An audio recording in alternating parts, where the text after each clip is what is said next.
Hey, what's up, y'all? It's DJ EC3. We're back with episode 196 of Keep Grinding the podcast. We're back. Man, D, what's up, bro? what's going on? I forgot how to do this. First of all, Man, I forgot how to get to your house. I was kind of like Uh, that. I hope he didn't think I forgot about I him. don't Good know. God. I was out there. I was out there trying to find other podcasts, man. I thought you had left me. You're going to be on one tomorrow? You want to put Actually, plug going to in? be on tomorrow. Well, I'm recording it tomorrow. I don't know when it's going to be out, but it's the Caps Locked podcast. Okay. My guy, Tri-State Fitteds and his crew over there. Going to be talking probably some sports, some hats, maybe some music. Awesome. Maybe get a little plug for the What's in the Deck podcast. That's going to be nice. Might get the rub there. Because I have no problem giving the rub to pods, Oh, to any yes, pods. And, yes. bro, we just dropped a new one today, actually. My guy Lodi, shout out to my guy Lodi. Saw that. Lodi, what's up, man? And it's crazy. I didn't know Lodi was the last guest I had on there, so I was like, "Hey," we were just talking and said, "Hey, let's go shoot the shit and just come on the pod." And man, a lot has changed in 3 months. Say, sir. let the people know why we've been gone. We haven't been lazy. No, we've It's been not laziness. We've definitely been on the grind and just man, life, construction. Yeah. My wife and I have been saying since we got married, hey, we're gonna redo the house. You know, this is the family house that we're in, and this room was a storage unit for a second, and we gotta remodel the house, D. Place looks good, man. I walked in. It's gleaming and shining, and That's a woman's touch right there, got baby. some high tech shit going on. That's a woman's touch right there, So man. no, man, the place looks good, and we took that opportunity though to I went and did some family stuff and got to see my kids and hang out, help one move into an apartment, help one move out, did a little vacation. How you gonna have a vacation where you're renting trucks and moving? Man, and... I got duped. Did you get? Were you sweating? Oh yes. Man, I know you sweat, bro. You know the funny part is, we had to go rent a truck, go pick up the couch. She lives in San Diego. The couch was in like La Jolla, a little bit of a drive, and Melissa and Giselle were in the truck because there was the two of them. They had to go, and I was like, "Hey, I needed to stop by Home Depot to pick up some things." I was like, "You guys wait for me, and I'll help you move the couch because it was upstairs." Mm-hmm. Oh man! I came back. They had knocked it out. Oh damn! They had knocked it out. Baby. Well, they had knocked part of it out. The couch was too big to get through the door, so it was stuck in the door, and they were taking the legs off and shit. But they did it, man. I was like, damn. Oh yeah. But nah, man, it's funny. Like I talk shit, but being able to help my daughter, her first real place. I was hanging curtains and all that shit, and I got fed. So time flies wrong with it. Time flies, damn, man. Yeah. Time flies. Got bro. one who graduated. Giselle graduated. Shout out to Giselle. Congratulations, kid. Yeah.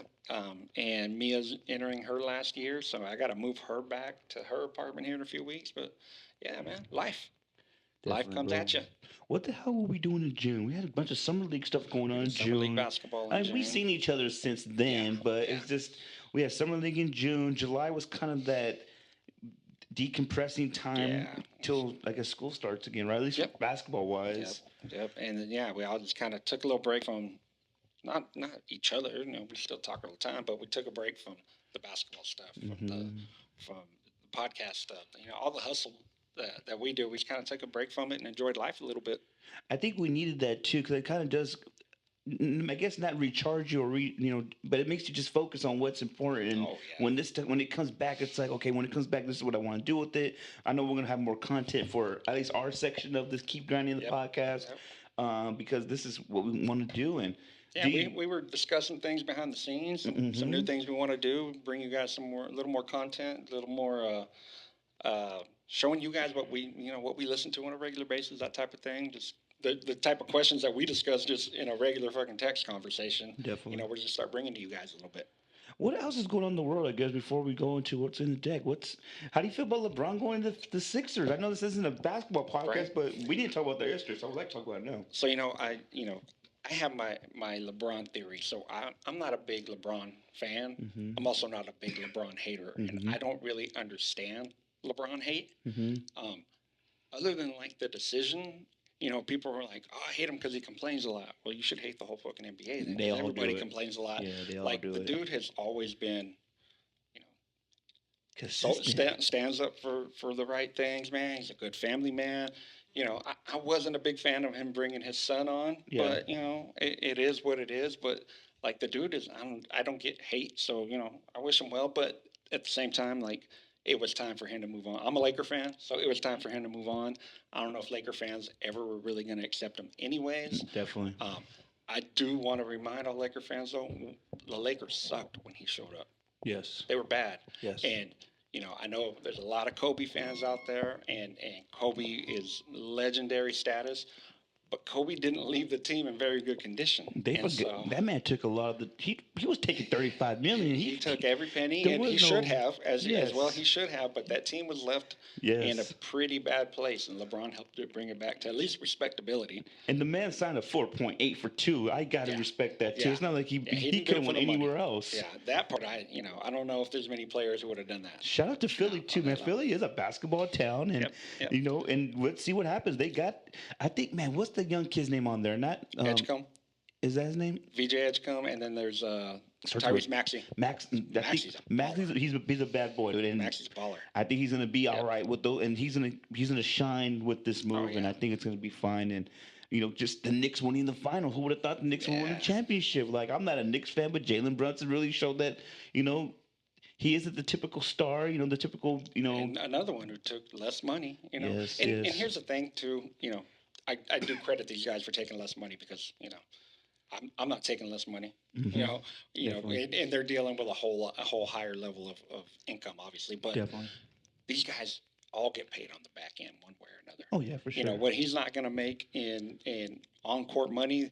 You see the whole shit with Kawhi. Mm-hmm. Like, these dudes, they find a way to get these dudes paid. So I'm not saying LeBron's going to be doing illegal shit, but there's definitely these guys get paid. No, definitely. On the back end. So. Music news. Is there anything that worthwhile in the music world that's like, man, I let's see, what's been going on in the music? I know we missed out on some There's things. some music beefs out there. The Jim Jones and 38 Special and those guys going at each other. God, I heard 38 Special's dissed. I didn't hear it. I was like, damn, I need to listen to this guy. No offense to my guy 38, but no, isn't. I could be wrong. That's Cool G Rap's son. Is it? Okay. I didn't. I'm pretty sure that's his son. I did not know that. I could be wrong. If I am, I apologize. But and I don't know. Hip hop beef is kind of weird now because it's just social media talk shit, podcast talk shit.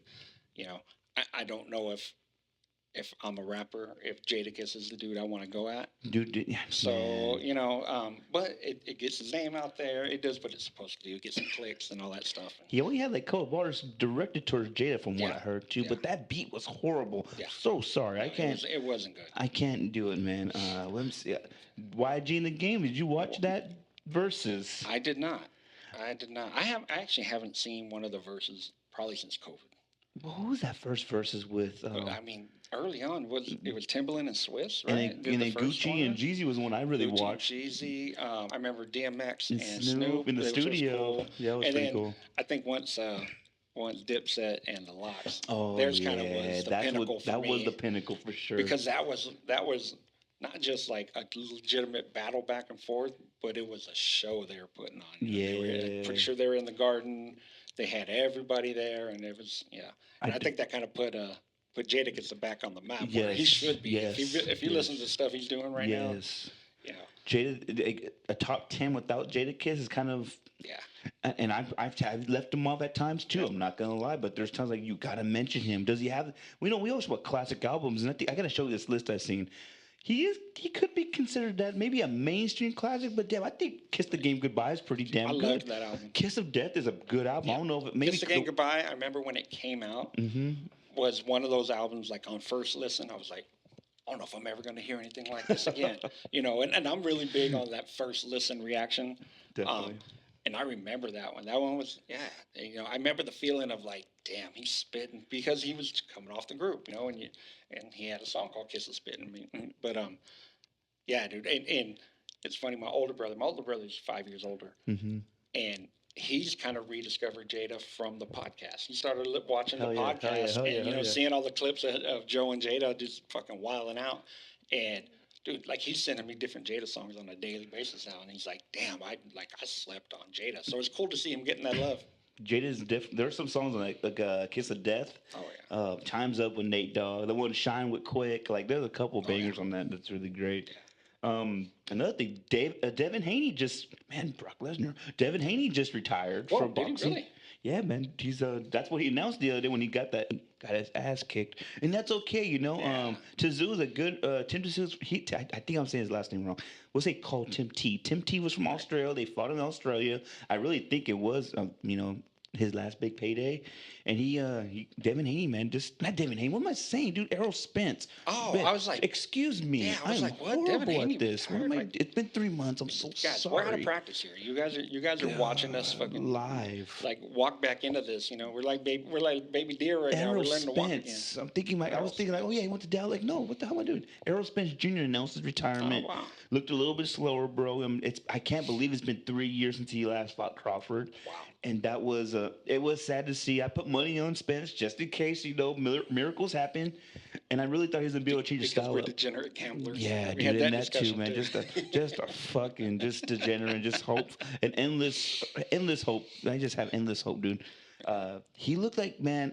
He looked. I thought he was gonna be able to switch up that slower speed. He looked a little sluggish, but I'm thinking he's gonna change his style, like most fighters do. Once they get Right, 36, they get the heavy legs. We've seen boxers do it, maybe not successfully, but right. it just sucks seeing Well, them like that, and man. that's the thing is that like you know you see these guys age and you want them to adapt, but you also don't want to see them not be the dude that you grew up watching, the dude that you saw fight, X number of fights or whatever. I went to Julio Cesar Chavez, my favorite Oh fighter yeah, ever, oh yeah. and there was like a 10-year period where I couldn't stand Oscar De La Hoya just because De La Hoya did his job and whooped his Whooped ass, twice. man. And I still have that poster from the first fight, Hell yeah. and like I hated Delaware for a long time, and not because he did anything wrong, but just he whooped my guy. But That's your my guy. Yeah. guy, but my guy didn't. He never adapted. Mm-hmm. He was trying to go in there, put his head down, and take punches, That man had, yeah. and De La Oscar Hoya's gave him left was all the crazy. yeah, Oscar gave him all the punches he could handle. So, but yeah, seeing those, Yeah. especially in boxing, because it's just you,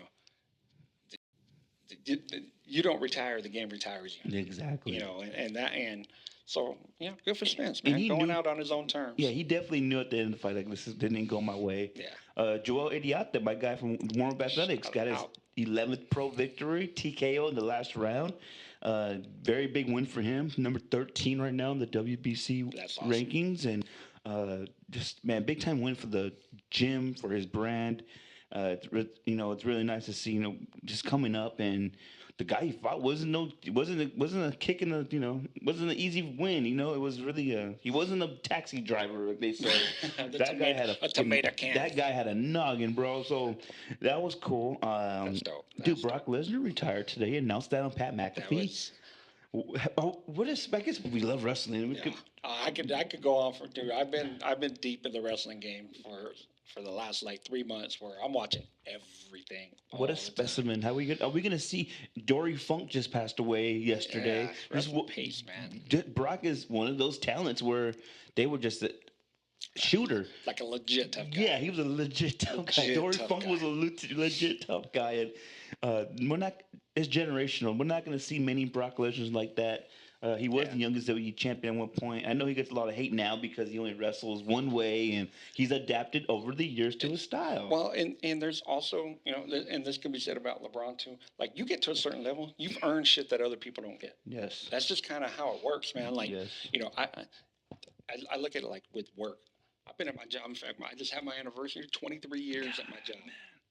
Oh, Somebody yeah. kept me around 23 years to do Oh, a yeah. job, which is wild.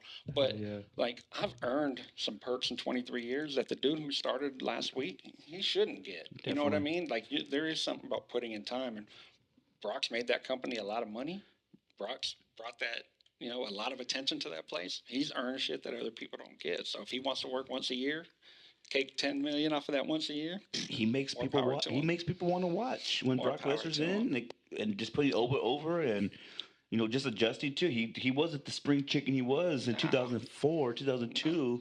So it was nice. So And what's cool about Brock though is as soon as he comes out, he still looks like he can whoop everybody's Oh, my ass. God, Like so that dude. he's like wrestling is scripted. We all know it, guys. We enjoy that part of it.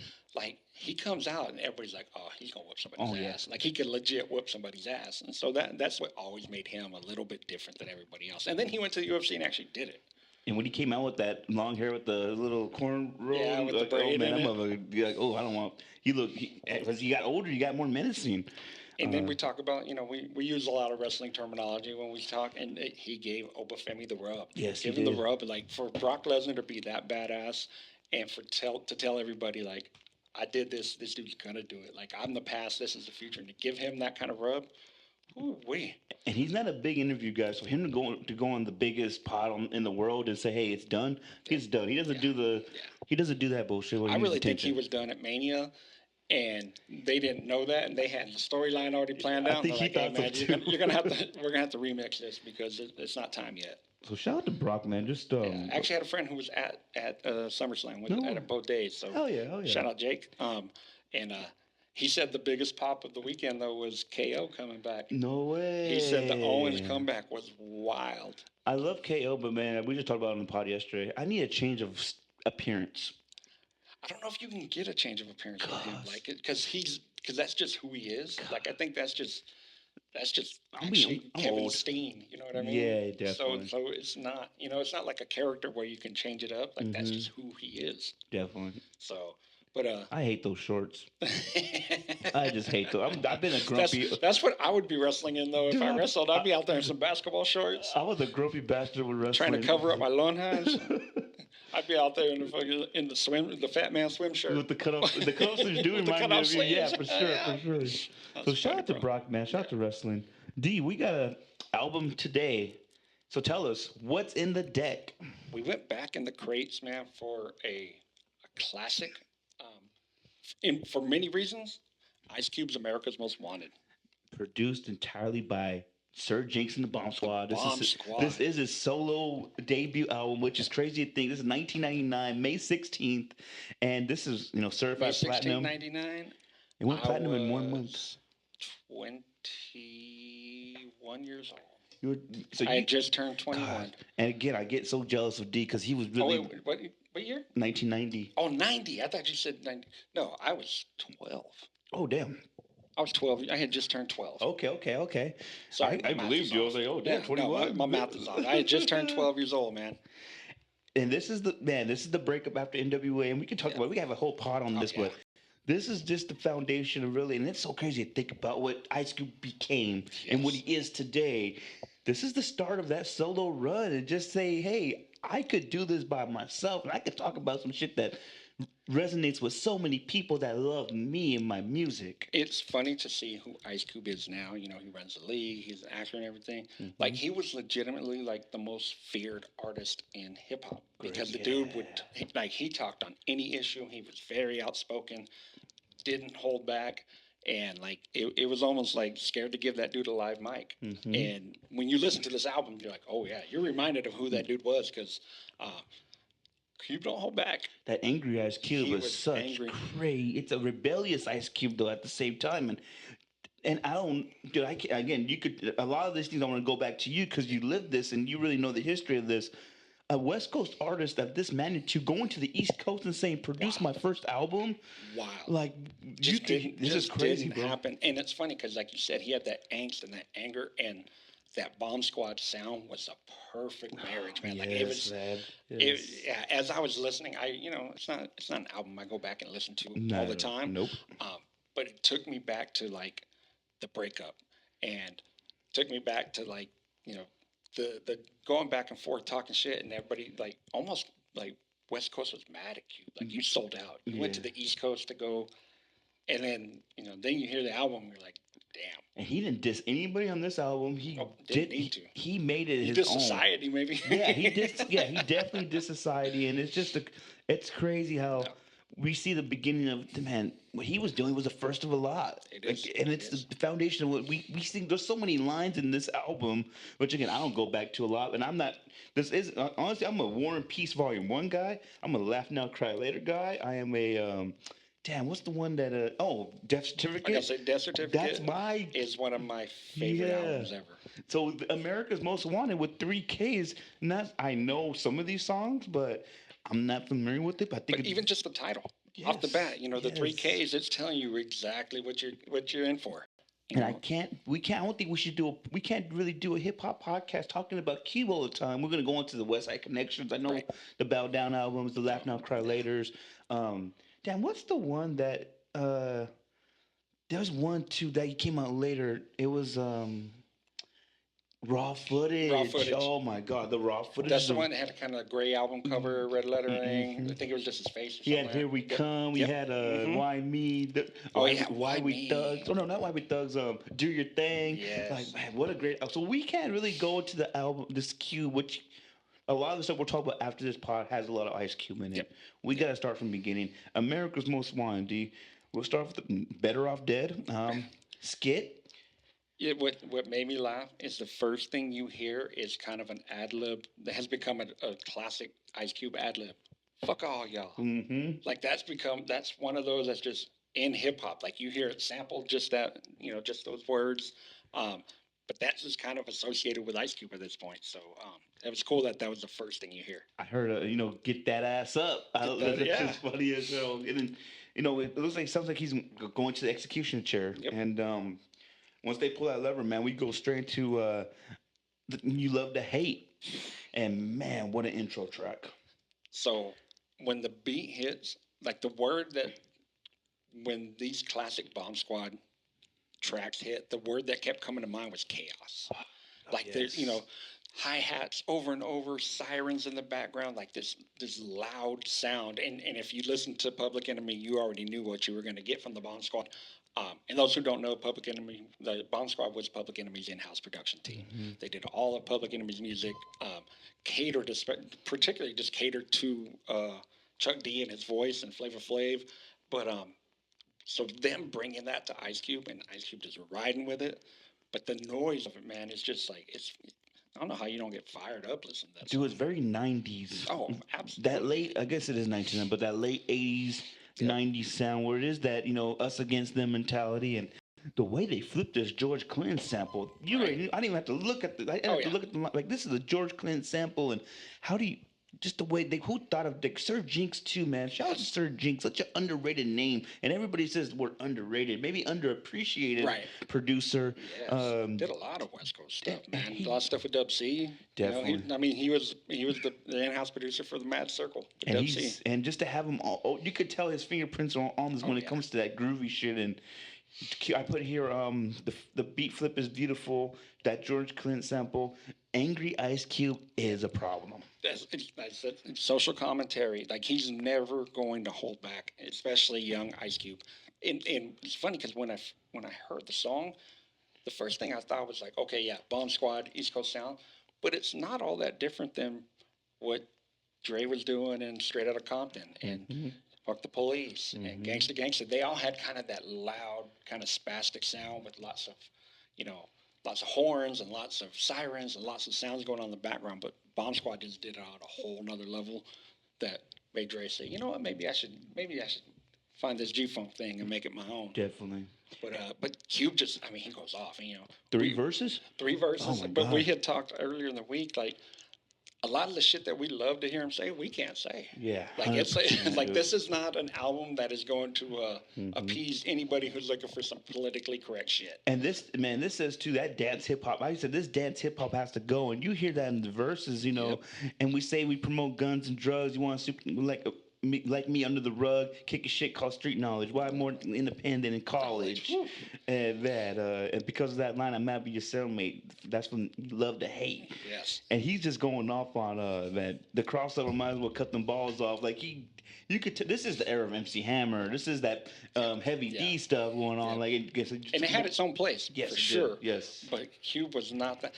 And it's funny because I, just in my own personal life and how like Melissa knows, my kids know, like being disliked is not something that bothers me. Definitely. And now, like, listen to this, like dudes like Cube are the dudes who probably influenced that the most, and because he was going to stay true to himself whether you liked it or not. And he wasn't doing it to make friends. He wasn't doing it to please people. Like he felt he had a mission, and he was going to ride that mission out whether you liked it or not. And I think a lot of that was ingrained in me young because, like I said, I was 12. I was seventh grade probably. Mm-hmm. Listen to this shit. Can you imagine? You know, I mean, yeah, you can imagine because I was playing this shit for you at that same Dude, that's what I age. was saying. This is one of my first albums you gave me, and this is like Like 10. 10 years old. Listen to this shit, but then, dude, I didn't know no single.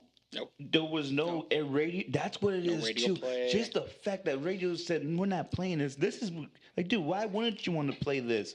And that's what this song's about too, man. And what it almost gave it more of a lore, more of like a you know, made it like this bigger thing because they're like, ooh, why won't radio play it? I have to go find this shit and listen to Yes. it because if radio won't play it, there must be something on here that I need to hear. Because Hammer just came off. I was just looking it up. Hammer just sold 10 million.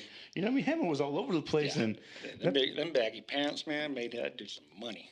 and man, because they said they scared of Ice Cube, and what I say, what I portray, and all that, I ain't even gotta see the gap. I don't want to see no dancing. I'm sick of that shit. Listen to the hit, cause yo, if I look and see another brother on the video trying to outdance each other, I'm gonna tell T-Bone pass the bottle, and you don't give me and don't give me shit about a role model. Like that's the man, bro. Like Yep. he's very. It's angry, rebellious Ice Cube, And we were introduced to that in Straight Outta Compton and Mhm. you know, all the early NWA stuff. But once he was able to do it all on his own, didn't have anybody to answer to. And if you've seen the movie, you know, I don't know how accurate the whole thing is, but we're like people tried to tell him what to do, and he just rushed into the record studio's offices and wrecked shit. That was just kind of his mentality. Yeah, and that was something that that was a folklore for a long time. That was what Yeah. going to Mr. Wilson's office and gain a bat and says, Yep. "I need my records." That's crazy, man. No, it's beautiful. Next song we have on is the title track, "Amerikkkaz Most Wanted." Man, let me see what I have here. Title track, man. This is hip hop. Yes. This is definitely hip hop. This is the one where, like, to me, he kind of really put himself in the position like he was the West Coast version of Chuck D. Mm-hmm. Chuck D was doing the same stuff, not as aggressive as far as like the language and stuff. Chuck D was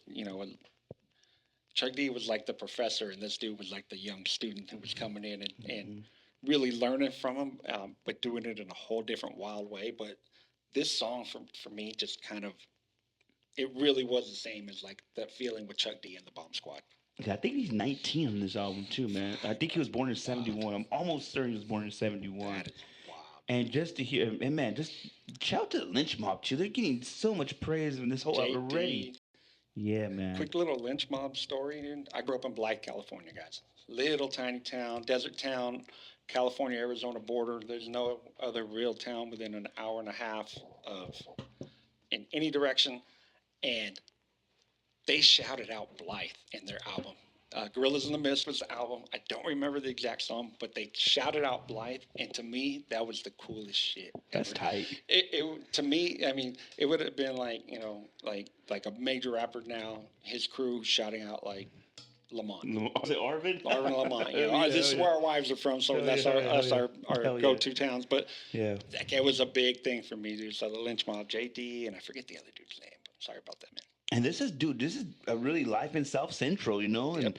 man, just the words I guess you could say too, like what he was saying is not people do this, I guess now, which is kind of disrespectful to say that. We see the words he's putting together not super complicated. No, you know what I mean? no, Like I it's thought not that through the whole Yeah, thing. Like, yeah. he's a lyricist without using all the big vocabulary. Yes, He's a lyricist without using all the crazy lyrics. If that makes sense. Yes. But he was, people talk about like influences. If you don't hear what in this album what he did to influence Tupac, like, oh man, yes. like just the passion behind definitely. everything he's saying. I don't have to. It doesn't have to be 25 syllables. Like I can just say 3 words, but the passion I say it with is going to make everybody feel it. There is a point here. Again, man, this is four verses on this one. There is I copy and pasted this here. Back in the day I did my share of dirt. Sometimes I got away clean, sometimes people got hurt. But if you know me, you know I'm liable to bust a cop because it's all about survival. And man, being successful has ups and downs. Ryan Flow is ridiculous. Ryan Flow was ridiculous going to that third verse. And dude, the fourth verse may be the best one on this one. And man, what? And just have freaking 4 verses, dude. I think that's incredible. It's good. Well, and we talk about 3, 4 verses all the time, but like if somebody were to do that now, and I'm not calling out current rappers or anything, but you don't always hear it get better as it goes. No, Like exactly. it's and a lot of that has to do with marketing. I'm gonna throw my best shit on first because that's what people are gonna hear most. That's what the DJ is gonna play. It's Mm-hmm. probably just the first verse. Mm-hmm. To throw your best verse on 3 and 4, that's just like that's there's a confidence that he had in his style and his words and everything he was doing that just feel it when he raps. You I know what I did mean? put this beat may be a contender for my favorite beat on this album as well. Absolutely, absolutely. Next one, which is I'm man, I'm kind of wish I was listening to this shit in Vegas. What they hitting for? What they hitting for? Crap game and capitals. Love the samples on this song. Man, Cube really visualized the scene on this one. This is a first time. Maybe I don't know exactly the history of how many people talked about rolling dice, but damn, he said a lot of dope Oh shit that yeah. people say now about Little Joe and that faux tray. You don't want to hit that Yep. faux tray. I love that, man. And the Bomb Squad shows the versatility here because Hmm. this is a West, and I'm sure Sir Jinx had a lot to do with it, but like the versatility of I'm gonna throw a classic West Coast style beat at him and just let Cube do his thing. It was like just a day. It was almost like a precursor to It Was a Good Day. It was just Hmm. he's just talking about a regular day, South Central, drinking, hanging out, shooting dice, doing all those things. And what I really liked though, and this is what the beat switches. Oh, I yes, love the beat yes, switches, man. And yes, the Bomb Squad was known for doing that in the yes. chorus. Like they'd hit Hmm. a chorus, it'd be a beat switch, and then they'd go back to the original beat. But this song, they Yes, just did it throughout. And yes. it kind of reminded me of when Cube was doing Jacking for Beats, Hmm. where he would just take like the 7 hottest songs going, he would rap over them just God, using dude, those beats, and he would just change them mid song. I like that. Um, so yeah, the beat switches are dope. That's just cool production nerdy shit, dude. That I always get off on. And I love the whole crap thing because we always talk about like, hey, don't forget your point. Fool, Yep. you get loud, get mad, hit the joint, but don't forget my point. There it is, yo. Put my Nike on the bed so it don't slide. Money gone because I'm never hitting deuce five. Like man, I'm never hitting full trade. No way. When you want to leave, come on, ho, stay.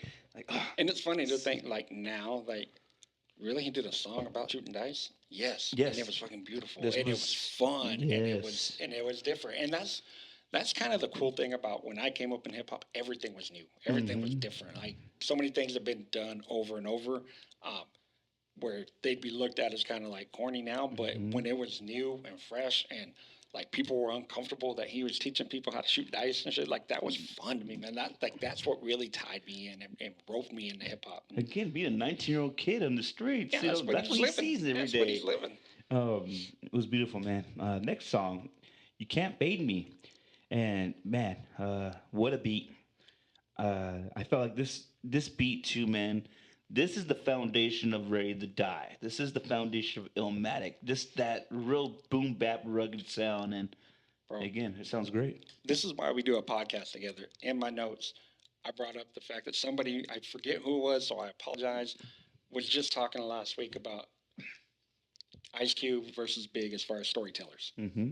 And and the fact that you drop Ready to Die right off the bat, like it does. It Yes. shows like and it's not like over the top vocabulary, but it's super descriptive to where you feel it. Like Big is who the fuck is this paging me at 5:46 in the Mm-hmm. morning? Like it's not overly done as far as the vocabulary, but you picture him rubbing the sleep out his eyes, Mm. grabbing the pager, all that. And Cube does the exact same shit in these songs, man. Visualizing, bro. Just Just like I think Raekwon's a king at that, and yeah, oh, this is kind of where it's at, man. Like I yep. visualize, again, use a rubber, and excuse my language, but that hotel pussy's no joke.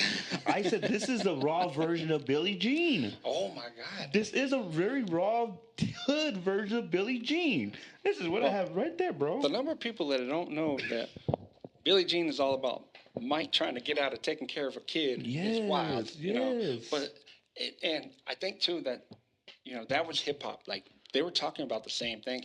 Dude, I've been listening to rock music, country music, talking about drinking my whole life. Hmm. Fucking, Cynthia Fernandez, half his song talk about drinking. But when rap came out and did it in such a like aggressive way, it scared the shit out of people. Hell yeah. So like they just did it. They did the same shit, but they did it in their own way, and it just made people scared, man. And like the using the word scared, it kind of seems like, oh yeah, whatever. People were scared of hip hop in the 90s, man. These early 90s, people were scared. They were trying to literally shut down hip hop. You had politicians trying to shut hip hop down. I'll never forget. I've seen this. Like, this is like that Two Life Crew when they're throwing the damn vinyls and the cassette tapes. They're running that shit over. Dolores Tucker. Yeah, they're running that shit over the big old the bulldozer. Yeah, thing, the rolling ones. Yeah, such a crazy time, dude. And now look at this. This is such worse shit now. Like now there's some stuff now. I'm like, what the hell are we listening to? Like, and I listen to the worst of the worst. Now I know I'm getting a little bit old because I hear like some crazy shit. What is this? Like, how am I getting educated on this? Quick little story on listening to some wild shit. When I worked, my job, I was in the office regularly. And this is like when I had the Rolly iPod. Mm-hmm. You know what I mean? I found that this weekend, by the way. God, it's such a classic. I had to see if I can revive it. Anyways, I had the little speaker, set it in there, and my back is to the entrance of my cubicle. And Brother Lynch, Return of the Baby Killer. Oh my God.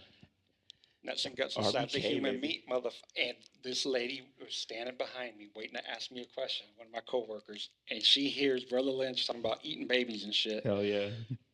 Like I was like, she looked at me, man. Like she may have quit right after that, just to hear the shit I was listening to. But it's funny because Tony's this guy at work, but the shit Tony listened to is not the same thing that Tony's listened to at work. So I always tell that story because me and shout out to Lupe Carbajal. Hell yeah! But he introduced me to Brother Lynch, man, and we used to. Sacramento's finest, baby. Wild shit. Oh yeah. No, we might talk about that. That strange music Brother Lynch. That album was crazy too. Man, Song Full of Regret. Man, he said a goddamn hanger. That is man. That I can't. We don't even want to know what he talk about. Some Biggie getting some pregnant chicks on crack. I dropped my blue and everything looked floozy. Not a baby by you, the neighborhood hussy. Oh my God, dude. They thought I was deep about giving up my money. What I do to kick? What do I need to do is kick this bitch in the tummy.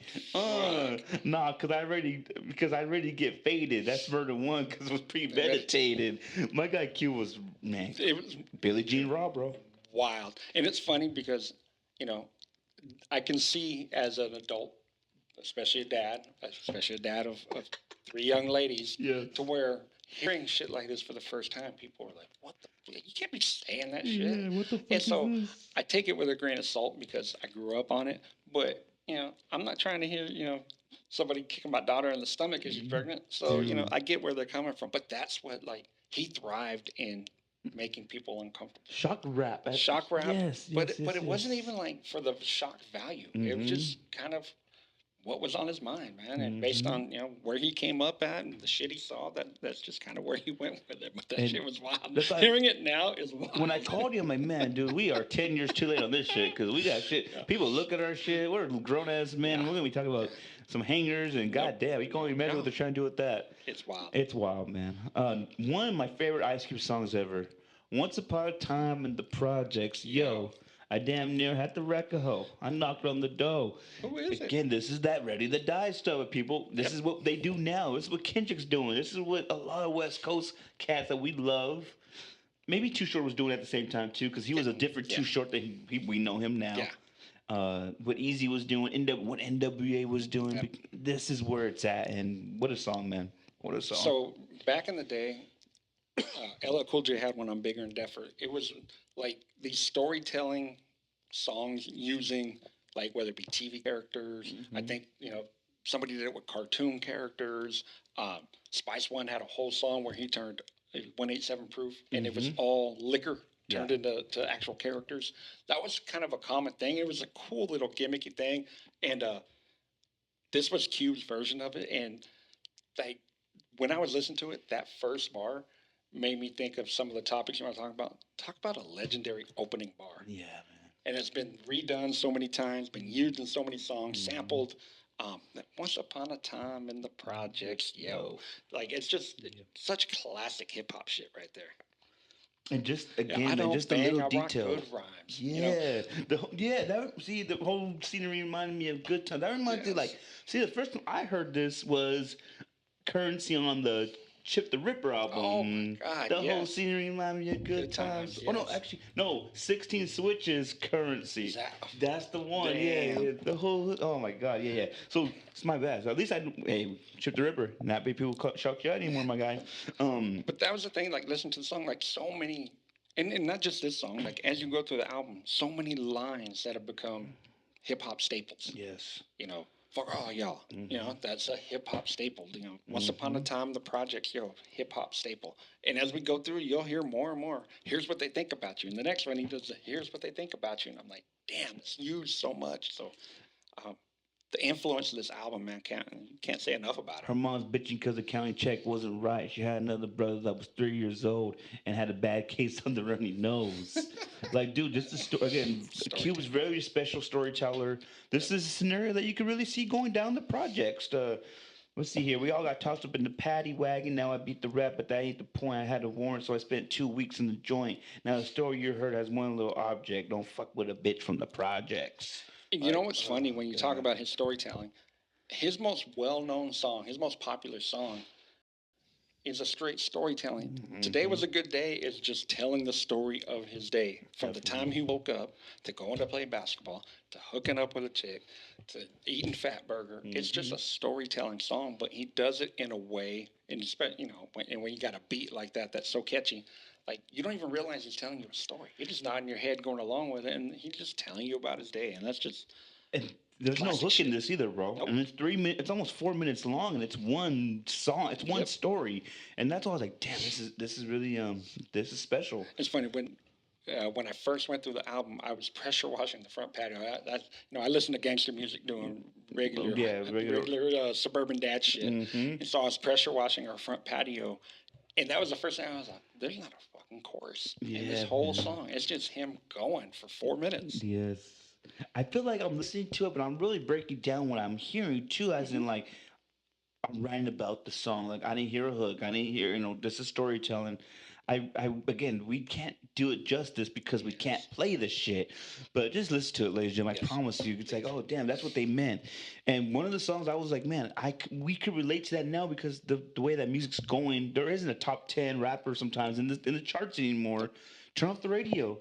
And this is his anti-mainstream shit. Like, again, I know it's that pop stuff and that R&B hits were really in. He's coming up with something. He's coming up with something raw. This is raw footage. This is his way to say, fuck mainstream rap at the time. Yep. And this is where kind of the Common beef kind of started.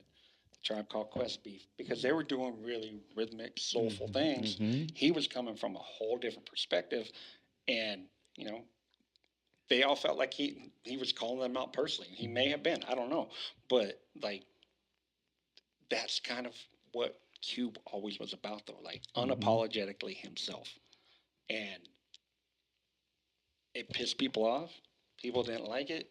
He never gave a damn about that. So that's always, and that's why it makes me laugh that, like, there's a whole generation that only knows this dude is Craig. Yeah, no, the guy from... Oh, the dude, Are We There Yet, Dad? Yeah, definitely. You know what I mean? Like and now the big three owners. Some people only know him as, that's the guy. Big three guy. That's him. Yeah, or they only know him from his son. Yeah, you know what I mean? Like, and not know that this dude was, like, one of the pioneers of, like, he was a problem. Hip-hop and hip-hop being a problem for America, which is why it's called Amerikkkaz Most Wanted. I had here too asked Donez to talk about how hard it was to get rap on the radio at this time. It wasn't like it is now, where they have to play it because people. That's I don't think people listen to radio now, but how important was it to be on the radio, and how hard was it for hip hop like this to get on the radio? That's why back in those days, man, we didn't have. There was no streaming. There wasn't. You had Yo MTV Raps, which was just seminal in pushing these guys, especially Ice Cube and NWA. Them being in the back of the flatbed truck with Fat Five Freddy is a classic hip hop moment. Mm-hmm. But the only hip hop you heard had to be "Can't Touch This," Ice Ice Baby. Parents just don't understand, because that was music that was digestible for mass consumption. Would Brass Monkey and Walk This Way count for that too, or is this a little bit later? They were before that. They were probably a couple years before that. But even still, that, like, it was it was on MTV. Really wasn't on the radio, at least not on the West Coast, obviously. Mm-hmm. Um, so you had to go search that shit out. You had to find it. You had to read about it. You had to see it on your MTV Raps was appointment watching because you couldn't just stream something. There wasn't you didn't have an app that was suggesting what you should listen to. Yeah, definitely, You know, definitely. and I think I shared it with you earlier in the week. Ninth Wonder, or no, it wasn't Ninth Wonder. It was somebody else on a podcast was talking about the appreciation of music from that generation, and that Mm-hmm. like I had to drive to the store. I had to spend $15 blindly, Mm. hoping that CD was going to be good. Definitely. Listen to it from front to back because I paid for that shit. So, sometimes stood in line to get it. Sometimes had to convince the dude at the counter, hey, I'm gonna be late today. Hold one back for me so it doesn't Mm. sell out. And then you go back and you read the liner notes, and I you miss those like you days. had to invest time in it. Miss those days. So like you put it, it means more when you invest more. So now it's just pumped to your phone. You don't even have to try to get it. It does take on a different meaning, and I'm not on some get off my lawn. My time was better, but there is a different appreciation. It's Yes, there like is. when you do something, when you go put in work to do something, it feels a whole lot better than when it's just given to you. Definitely. And so that was kind of and I hadn't really thought of it that way until I saw that dude talk about it. But dude, I put in work to get these CDs. You Bro. know what I mean? Like, Yes, yes. I had to schedule trips. You know, $15 a pop, dude. And there's times I'd go buy, and I wasn't making a bunch of money. I was living at home with my mom, and I'd go buy like 10 CDs at a time. Mm-hmm. And in a week, get through everything about it. I knew the engineers, and then Mm-hmm. and then I would search out the samples. It Mm-hmm. was, it was time invested, man. People don't remember. I know my generation does. I'm sure we remember, but man, these kids won't understand listening to the radio all day, waiting for that one song, and then it's gonna come on right now. Bang! Let me put that record on. Telling the DJ, stop talking over it, man. Yeah, You're man. talking over the And over hope, the beginning. and we'll be so pissed if we didn't catch that first little Yep. bar. I didn't know it was a bar time. I Right. wanted the beginning so I could hear it again. And Yep. Nah. such a crazy thing, man. It's such a beautiful time, but it's like, man, what has the game become? You Yep. know, and And what he was talking about then about pop, pop rap and shit made for the radio and made for, that is essentially what the entire Kendrick Drake beef was about. definitely. Kendrick said, "I'm making music for hip hop, and you're making music for mass consumption." Yes. And there's a space for both, but Mhm. it's the same shit Ice Cube was talking about, 30 some years ago, 40 years ago, shit, almost. Just like the next track, man, we are an endangered species. Yes, sir. And man, and that's man, Chuck D. Good Lord, I don't think this generation just doesn't understand. I didn't understand for a long No. time. Man, this is one of those tales too, man. It's just man, just what I put here. Goddamn, what a skit! Just the beginning of this, and just kind of saying, let's say young black teenagers are reported to be the oldest and newest creatures added to the endangered species list. Damn, that's crazy. I I say this sometimes about myself, sometimes joking, sometimes not joking. I get more comfortable the more uncomfortable the situation gets. Mm-hmm. So like if we're arguing Mm-hmm. and that he gets to that point where it's like it's uncomfortable, like I thrive. Hell yeah, I love hell this yeah, shit, and hell yeah. that's what Ice Cube has always done. Like Mm-hmm. the more uncomfortable the topic, the harder he's coming, and the more he's gonna fucking just thrive and letting it and saying what he's got to say. Mm-hmm. And this song right here is like the epitome of that. Yes, man. And it's the kind of shit that made mainstream America uncomfortable. That I could say peace and the gunshots will cease. Every cop killing giggles ignored. They just send them to the morgue. A point scored. They don't give a fuck about us. They rather catch us with guns and white powder. Oof. Like man, just like again, I had my note just a day in South Central, man, and just really telling the story of what it is to grow up in there. Man, amazing rhyme pattern, man. This is one of Bomb Squad's best beats Yeah. on here for sure. Yes, yes, and to like the hip hop nerds, Bomb Squad has always been the star of the show. Even as great as Ice Cube was, like hip hop nerds are like Bomb Squad made this what it is. Yeah, for sure. And my thing was always like, I'm hearing Bomb Squad, I always heard a certain sound that they did for PE, and it was great. But seeing their versatility on this album, I was like, if they wanted to make a full West Coast album, they could have done that Done. shit. Hell You know yeah. what I mean? Like Hell they yeah. were catering to the people they were working for, which isn't easy to do as a producer. You want to free Africa, I stare at you, because we ain't too good in America. I can't fuck with them overseas. My homeboy dies over keys of cocaine. It was simple and plain. The 9mm went buck to the temple. Pop, pop, pop with the sound. If I put the bitch down.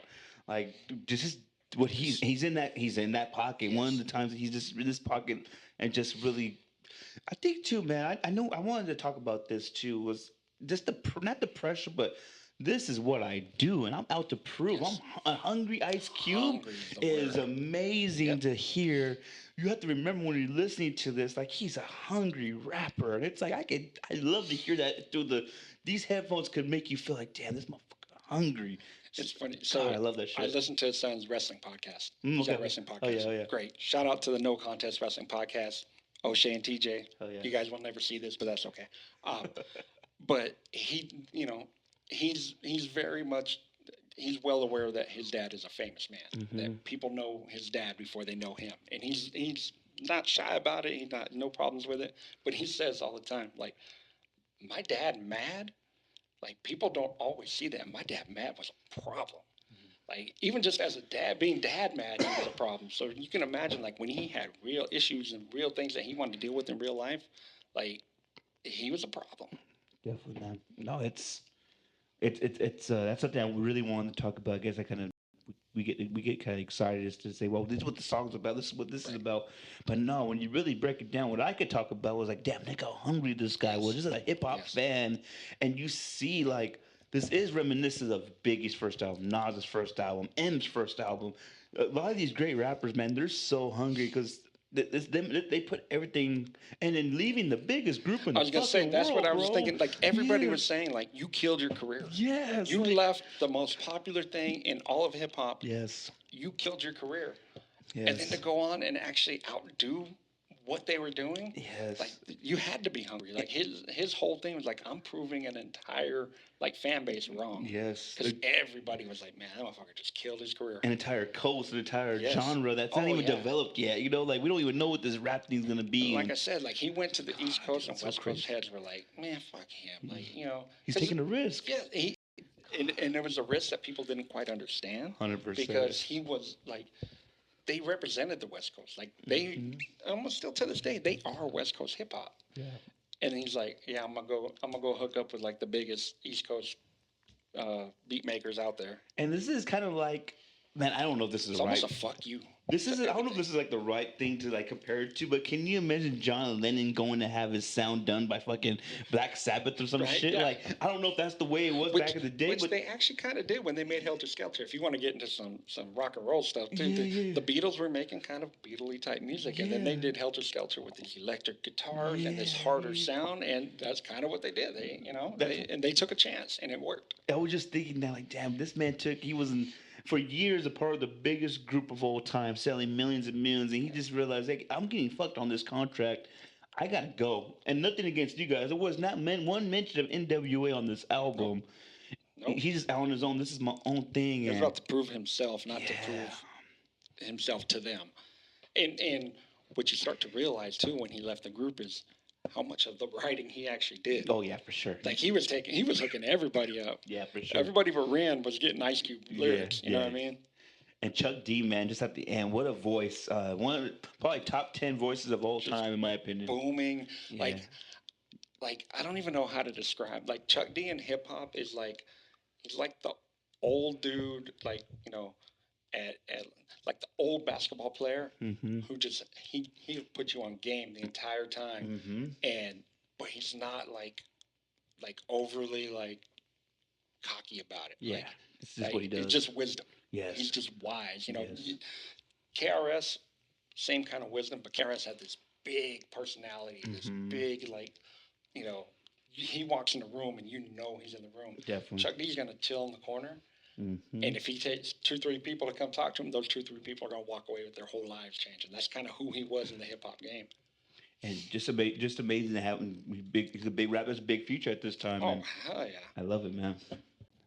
Next song we have here again. Chuck D killed this, and America's Most Endangered Species. I should have had the playlist up. I apologize for that. Next one is going to be A Gangster's Fairy Tale. Again, same storytelling. I mean, he actually goes to the well like 3 different times on this same kind of song, but it worked. You know what I mean? The kids. The kids, but it also kind of it made they did it as far as pushing a record. It made it a little more digestible. It Mm-hmm. wasn't all just him hitting you over the head with angry, I'm taking on the world type shit. Like he made some fun shit too. Mm-hmm. And the storytelling is always a nice little break in there. And this is kind of like I thought it was. There was a Two Life Crew song like during nursery rhymes. Yeah, This was yeah. kind Well, of it's like the one Q's I was version. telling you about with LL Cool J did Yes, it. yes. A lot of people have done it using either nursery rhymes, TV shows, whatever the case was. But yeah, he just did his own thing, man, and it's fun. It's a immortal technique, one of my favorites. Shout out to You Ted. know, this dude is revolutionary at its core, and he has a song, and I forget the name of the song, but it's him like hollering at a girl, and he essentially goes, revolutionaries like to fuck too. Hell yeah. So Hell like yeah. at the same time, like Ice Cube wasn't just walking around mad all the Mm-hmm. time. Like the dude probably enjoyed life, and so this was kind of his way of showing that a little bit on this album. I thought it was really cool how he turned these nursery rhymes into South Central Yep. storytelling. Again, Yep. very, very may seem what people they may see this every day now, but at this time it felt like Yeah. this is the way it's done. And that's what I put in my notes. It wasn't a new concept, Mm-hmm. but when you put your own spin on it and make it your own, it doesn't have to be new to be great. Definitely. Humpty Dumpty sat on the wall with a joint, drinking some 8 ball. Three little pigs in the Coupe Coupe de de Ville, Ville. looking for the whip to kill. Man, they're fucked up and they want revenge. Them and Humpty used to be friends. Now they're enemies because he's a traitor. Pulled out the Uzi, cruised by and sprayed him. Like, man, and it The, goes, the funny part about this song too is that it's kind of a I don't want to say silly, but it's a lighthearted song definitely. where this album's at, but it's probably one of his more complex rhyme patterns Yes. on the whole album, which is kind of funny. But Definitely. I never expect a Cube to kind of do the standard. It's crazy he's only 19 in this album. That's wild. That's why I didn't even realize that as I was listening to it. Yeah, I don't know why. I don't know how I remember this, but just Ice Cube being 19 when this dropped, I always thought about like, man, he was so young. Next one, dude. We got Flavor Flav. I'm only out for one thing. It was cool. It's cool. I can't say Flavor Flav's my favorite rapper. He has a cool. He hypes me up. It's cool. It was refreshing to hear him, Yep. but I just put Flavor Flav, and that's all I put, Yeah. honestly. So Flavor Flav is one of the most unique personalities in hip hop Mm-hmm. ever. First of all, like he was like the lighthearted part.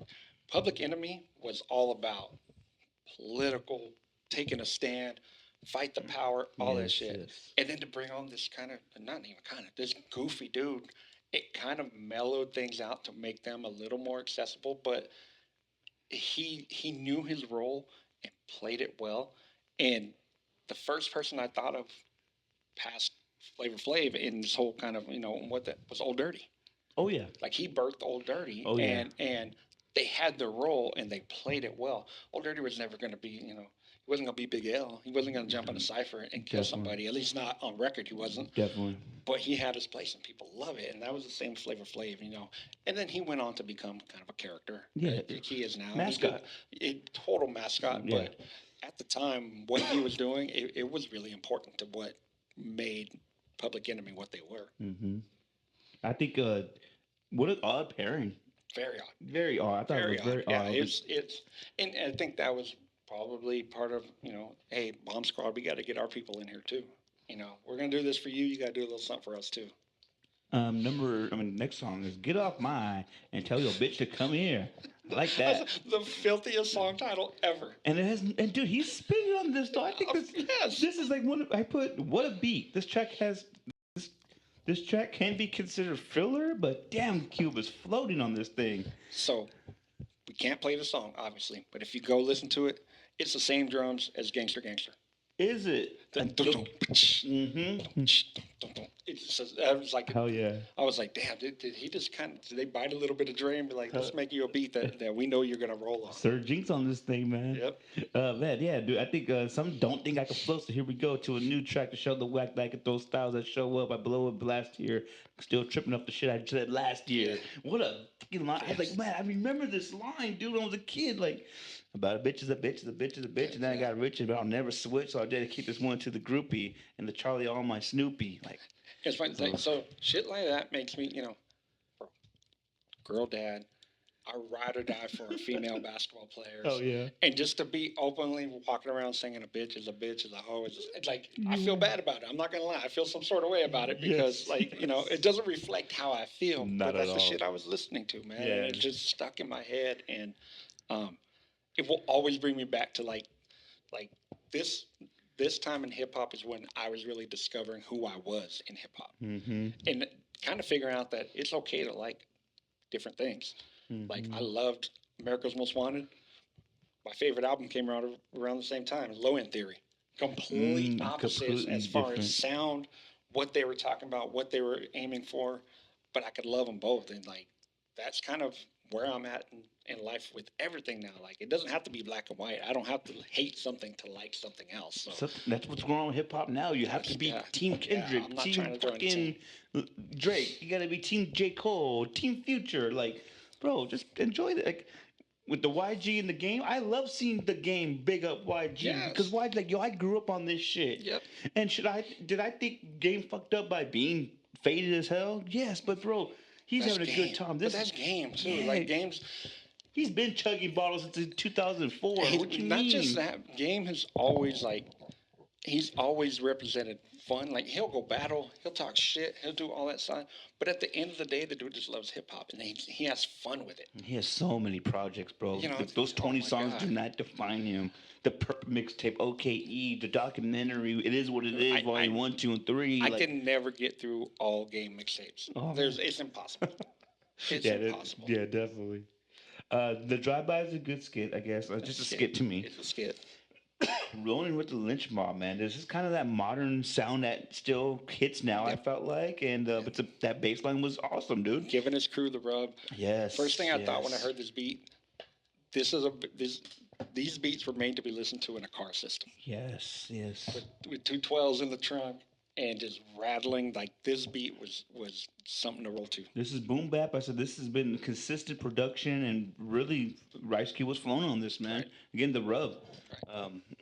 I mean that's what it was. I can't again. I just can't listen. I haven't heard this song a million times in my Right. life, so I can't really dive into Yeah. it. To be honest with you, so no, I like that man. Again, just giving them the rub Yeah, and you got to big up your crew. That's a hip hop, that's a hip hop standard right there, man. You take care of your people.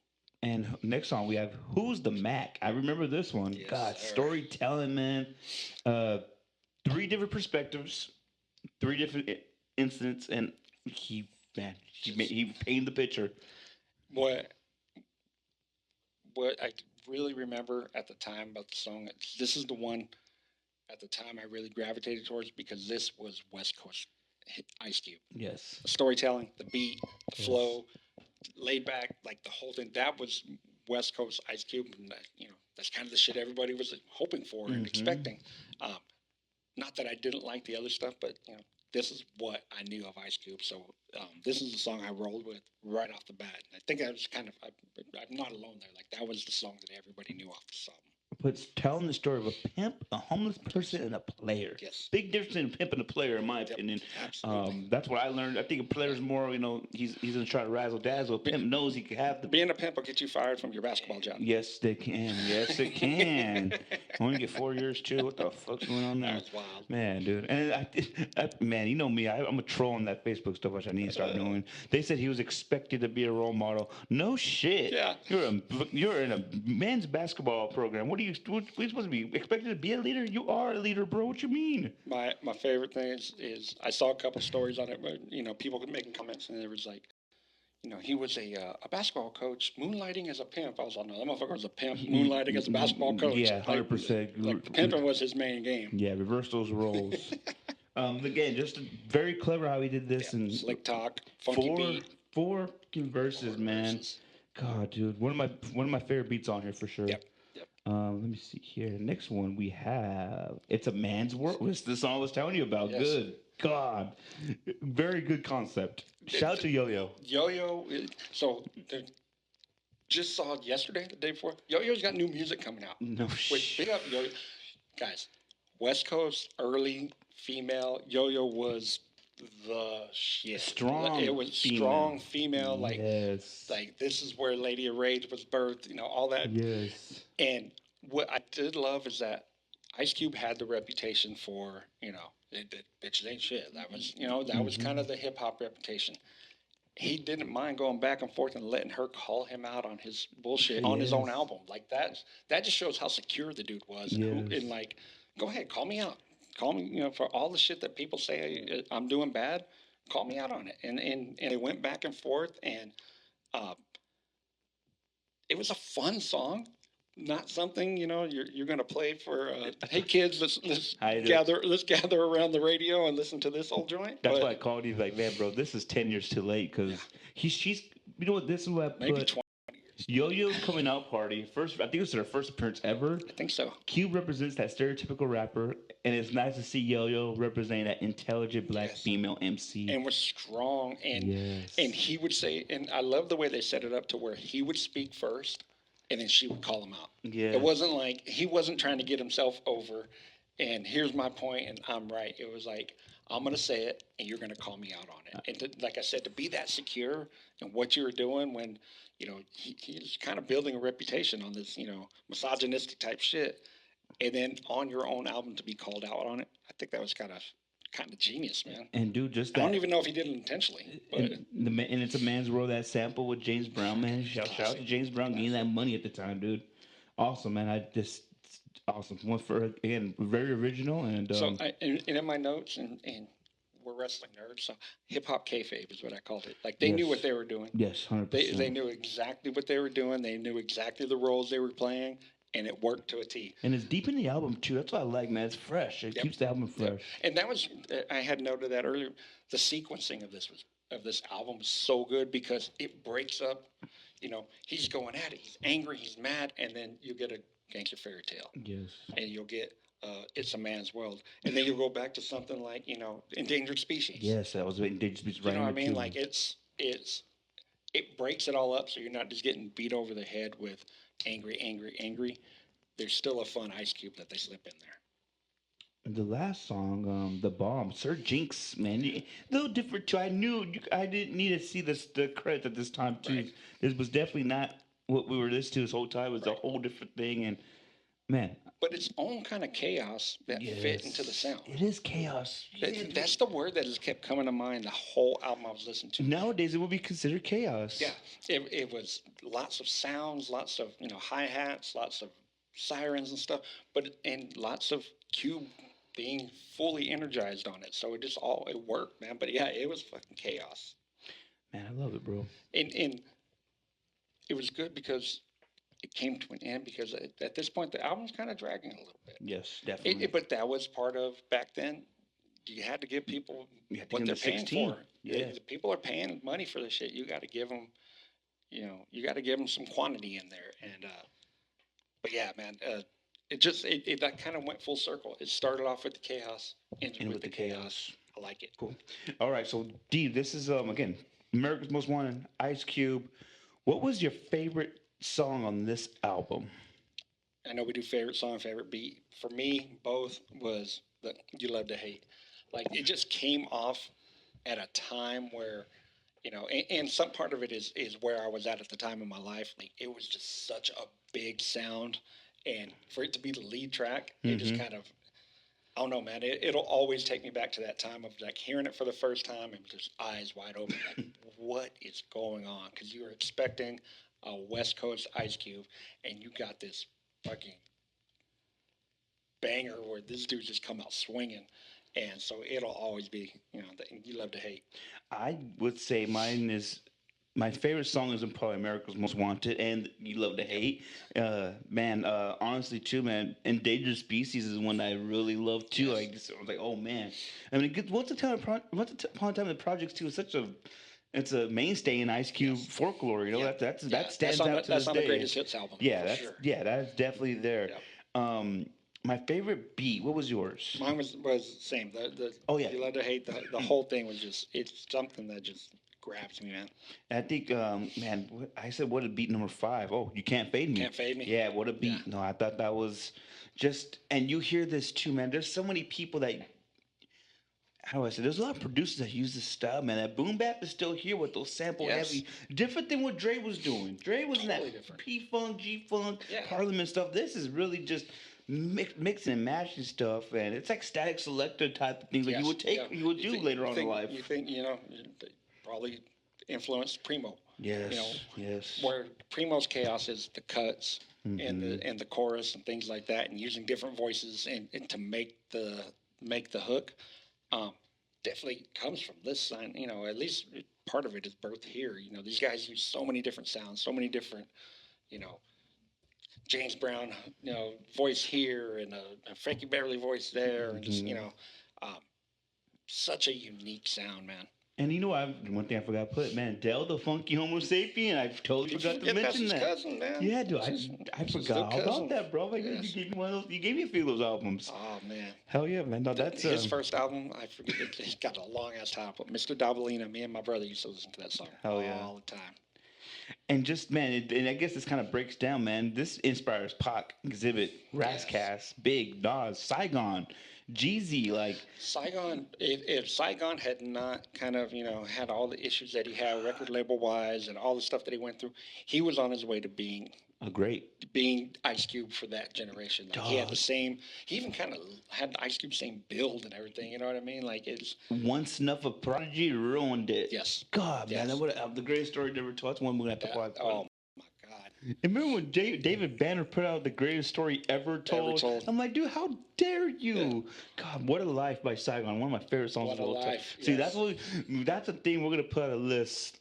Gems, our top 3 gems that people Yes. probably don't even listen to. I will put What a Life by Saigon on there, bro. Absolutely. God, We Are the Streets with Pat Post and Dub C. Like, oh my God, like those. We could make a list all day about that. So yeah, man, that is what's in the deck. I forgot what number was this. Good Lord, we've been doing. No, I'm guys, glad.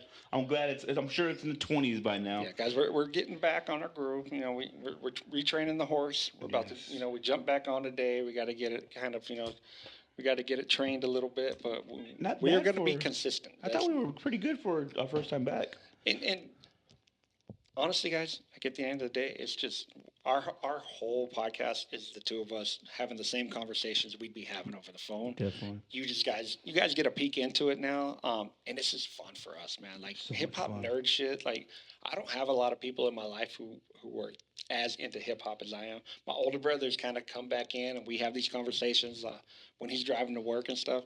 So to come here and get to nerd out on hip hop, man, I love it. I love this shit. And we're gonna nerd out with the next album because the next album is gonna be Man, I get to hear guys. Big Crit. Crit was here. It's a must. It's something that we're familiar with, and we got to go back to the South a little bit. I listened to that album like 4 times while I was in San Diego. Dude, I mean, the synergy is there. So God, I had, dude. and I'm sure we'll dig into it when we get it. I have told Ernie for years that whole class. I like Crip. Not saying he's better. I like Crip more than I like Kendrick. I like Crip more than I like J. Cole. I like more than Dre. Like any of those new dudes. Something about Crip, man, just grabbed me. I'm excited to listen because I listen to it all the time. And Anyways. do same. I think They Got Us All Fucked Up is one of my favorite songs of all time. Just that. Though I'm not Yeah. your best song, man. Oh, Like man, the yeah. church of the wild, Yes. lovers liquor, I confess some. Oh my God, this is an album we both know, so I think it's gonna be. I hope it's one of our best ones, Yes, you know, sir. and Yes, looking sir. forward to it, man. DJ EC3, Tony Donez back with you guys. what's in the deck, and we out. Peace. What about peace? Fuck peace. Fuck Give me peace. another brew. Hell yeah, shout to Cube. That's quick and cute. Because Quick did that. Oh Keep it- shit. All shout out to everybody. Hell yeah, we out.